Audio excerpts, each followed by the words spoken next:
something she'd always said she didn't want to do. It's also in part an anti-war protest. I'm not a Christian and I'm not a Jew. I'm just living out the American dream, and I just realized that nothing is what it seems. This, her American Life video, plays a prominent role in the concert. It is the video she refused to release last year on the brink of the war in Iraq.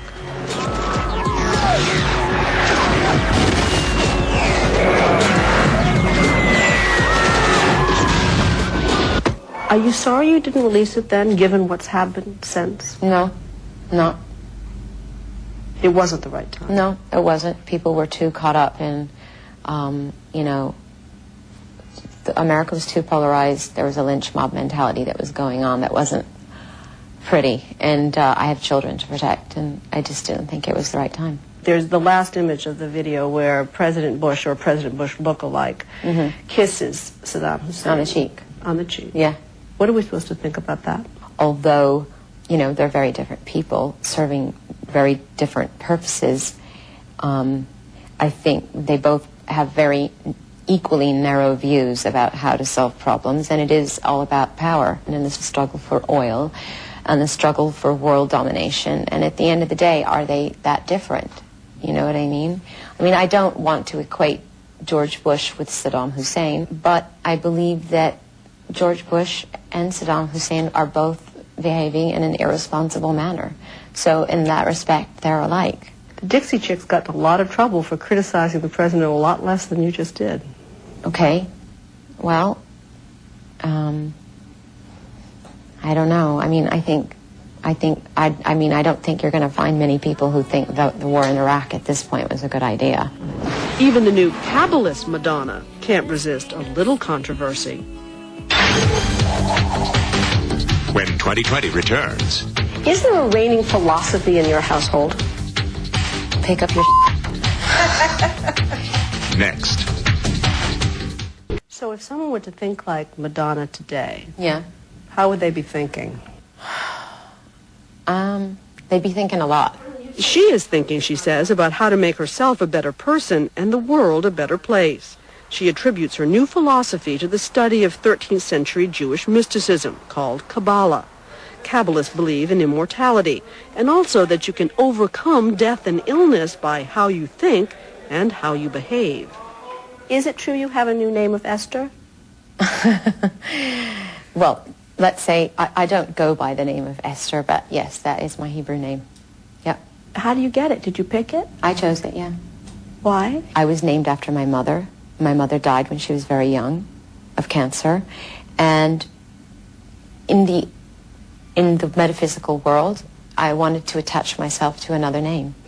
So this is no way a negation of who my mother is. So I read about all the women in the Old Testament, and I love the story of Queen Esther. She saved the Jews from annihilation. The courtesan who becomes queen. Yeah.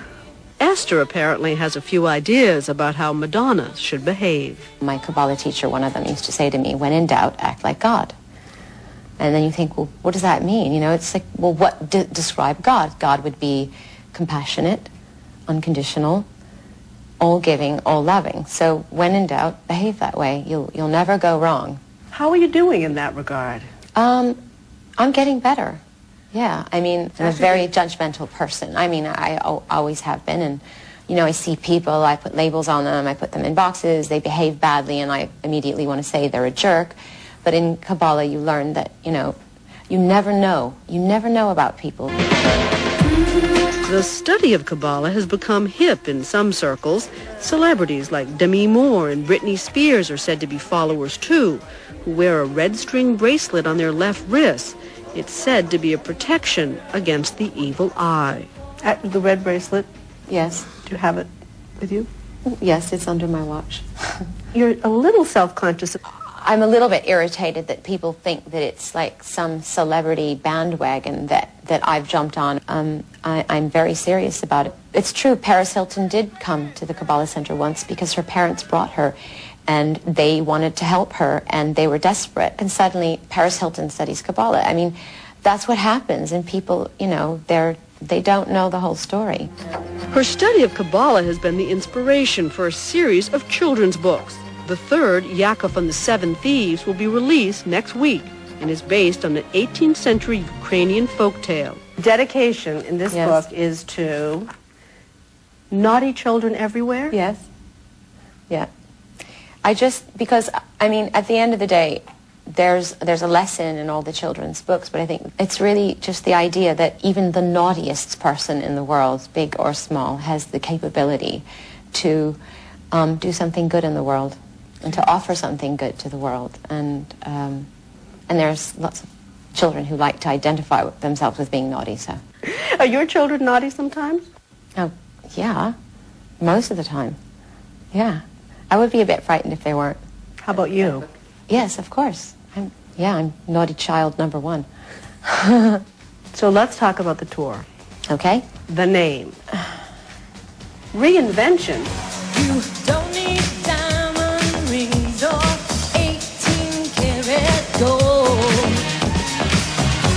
You have spent the last 20 years denying that you were reinventing yourself. Well, because I felt that it trivialized what I did, and people would say, oh, she's just reinvented herself. And by the way, it's not that easy. I mean, because it requires investigation. It requires work. So I've just reflected what I've been influenced by, so you could call that reinvention, or you could call that evolution. Or maybe even integration. But call it what you will, the concert is partly a retrospective. See, I'm crazy for you. Touch me once and you know it's true. Something she'd always said she didn't want to do.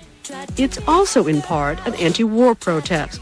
I'm not a Christian and I'm not a Jew. I'm just living out the American dream, and I just realized that nothing is what it seems. This, her American Life video, plays a prominent role in the concert. It is the video she refused to release last year on the brink of the war in Iraq.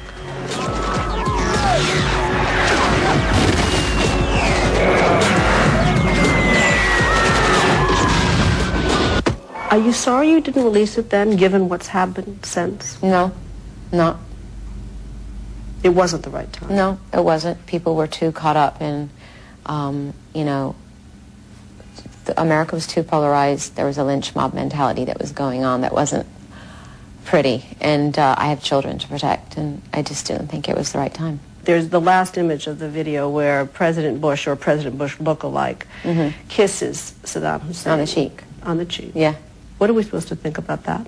Although, they're very different people serving very different purposes, I think they both have very equally narrow views about how to solve problems, and it is all about power and in the struggle for oil and the struggle for world domination. And at the end of the day, are they that different? You know what I mean?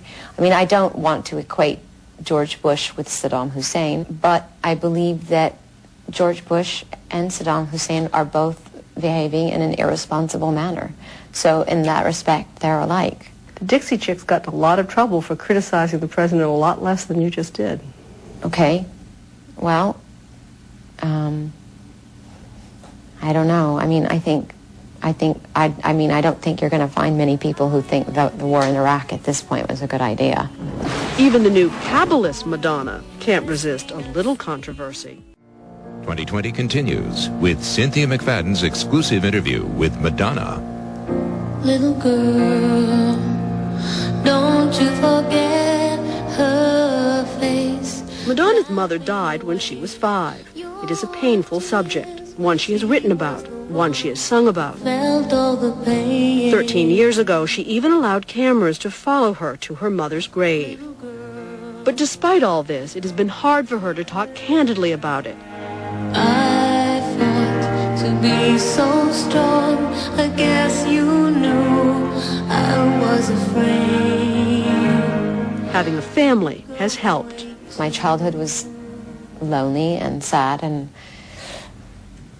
I just felt such an emptiness and such a feeling of lack, and I don't want to go back there ever. My husband and I are very different in that way. He's always trying to recapture his youth, and he did so many fun things as a child that he still loves to do. And I'm not interested in recapturing my childhood at all. Her husband is director Guy Ritchie. She and Ritchie have been married 4 years. Their son, Rocco, lives with them at their homes in London, Los Angeles, and New York, as does Madonna's daughter, Lola. Come on. The whole family is in New York this week, on tour with Mom while she's performing here. Madonna, family values. Let's talk about family values, okay? Okay. All right. Is there a reigning philosophy in your household? Pick up your Okay. Everybody has to chip in. Even my children have to clean up their mess, clean up their rooms, manners, thank you, please, take your dishes to the sink. I mean, whatever. I mean, gratitude, being grateful, that has to happen. It couldn't sound much more traditional. Is it?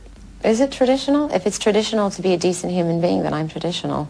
This is Lola, and this is Rocco. Traditional and strict. For example, no TV is allowed for the children. Are you all afraid you're going to they're not going to know the cultural references of their friends? Oh, they know. They listen to the radio. They go to school. You know, they hear things. They know what's going on. They know that, you know, Christina Aguilera and Britney Spears have pierced belly buttons. Do they know Mommy kissed them?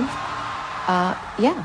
My daughter does, but she doesn't think anything of it. She's like, whatever. I kiss girls all the time on the lips. I say hello, goodbye, whatever. That's what she thinks of it. No swearing at the Ritchie household. Oh, well, we violate that one all the time. I hear you cost you a quarter, though. It does, you know, but my children pointed out, yeah, we get fined. What is the one thing you have learned from having a daughter? Girls are so clever. Much cleverer than boys. In a good way? Yeah, but they're different, you know. They're different. My love affair with my son is different than my love affair with my daughter. How? Because it's more of an association with my daughter. I see myself in her, and, you know, sometimes I'm repulsed, and sometimes I just want to put my arms around her and just, you know what I mean? Like, come here, I know exactly what you're going through right now. But my son is, you know, well, you know, you have a son. It's just love. They can do no wrong. It's terrible. You said that your daughter Lola had sometimes taken it in the neck because she's your daughter. Yeah. That sometimes kids ostracize her, sometimes. They befriend her. But she knows it now. She understands it. I mean, she has that savvy that, you know, people are coming to her now. She can discern, you know. Have you helped her? Have you given her some tips, skills? Yeah, we talk about, I mean, a guy and I, we talk to her about fame all the time. I mean, we have discussions about paparazzi, why they take our pictures, what the point of it is. I mean, there's websites devoted to my children. It's sick. Has she seen you in concert? Oh, yeah, many times. She's been, you know, she knows the show inside and out. What do you think it's like for her to see 10, 15, 20,000 people going insane? Mm-hmm. I don't know. I think she just thinks that's Mom. That's her job. She's just doing her job. I don't think she pays that much attention to it. I mean, my daughter goes home and plays with her Polly Pockets. I mean, she's not preoccupied with it at all. I hear there were Barbie fashion shows at your house. There are. They're a little bit disturbing. Yeah.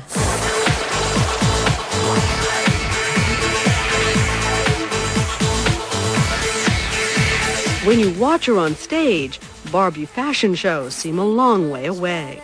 Do you go to sleep at the end of this? I mean, when you walk... It takes me hours to unwind. Yeah. And is Guy waiting with a little cup of tea at the door when you come through? Fat chance. Guy's waiting for me to come home and give him a massage. It's true. He talks to me in the bathtub, though. That's my ritual. I come home, I get in the bathtub, and he talks to me. He even calls her Ma or Mrs. And we learned the rules that Madonna applies at work don't necessarily apply at home. You have said many times that you will never apologize. Now, I take it that doesn't apply at home. Of course not. That's like step number 1 to a successful marriage. Learn to apologize. Right? It sounds like the rebel may be leaving old habits behind. Is there anything good about getting older? Getting smarter. Do you feel smarter? Oh, yeah. Do I sound smarter? Madonna at 45. Still a work in progress, but yeah, it seems a smarter one.